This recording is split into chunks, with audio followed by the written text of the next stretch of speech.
咱过来讲，今年41岁林岳汉用去2年的时间，拜访真侪宫庙，研究镇头的文化，运用观众手、乌灵旗、甲家己民雄鬼仔厝，这各地方的特色，设计做一款电脑游戏，号名叫做拍鬼。伊阁坚持用台语配音，望讲互耍这款游戏的人客，拢会当更较了解咱的母语，甲台湾的民间风俗。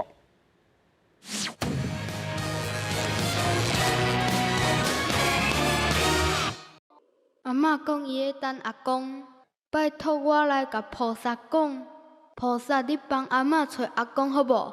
跪伫菩萨面头前，双手合十。故事内底的主角林辉王开嘴讲的拢是台语。电脑游戏拍鬼内底人物的线条和面模啊，毋但有路，整个游戏的画面就若像电影同款，清阁好看。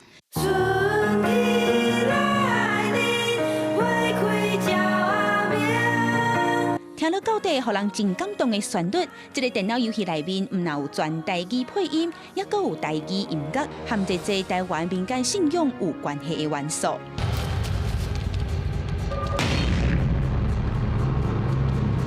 带头设计这项游戏的林岳汉，即阵当伫咧和团队计划体游戏的第2篇章，找找新的台语配音，也伫咧过程中学到真侪有台语开的技术。咱游戏内面就是挂车，实况组吼。因是台语出身的，因是惊一个有水准哦，这台语有水准，就拄着这种代志。因为这故事，这背景是伫家己遮配音外的时阵，希望伊是口面是中部的。除了讲究台语配音，要安怎伫咧设计关卡时，也顾虑画面内底包括空间和古厝体的真实性，这也互设计者费尽心思。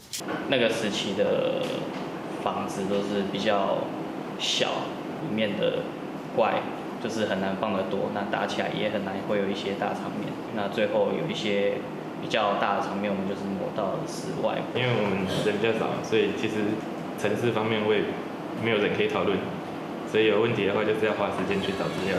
这间游戏公司也观察到全台语游戏配音的设计，也互世界各国拢伫咧耍这种 game 的人，就算听无，也加减学一寡台语词。就若像俗语话讲的，器官边的猪母卖分销，嘛会拍片。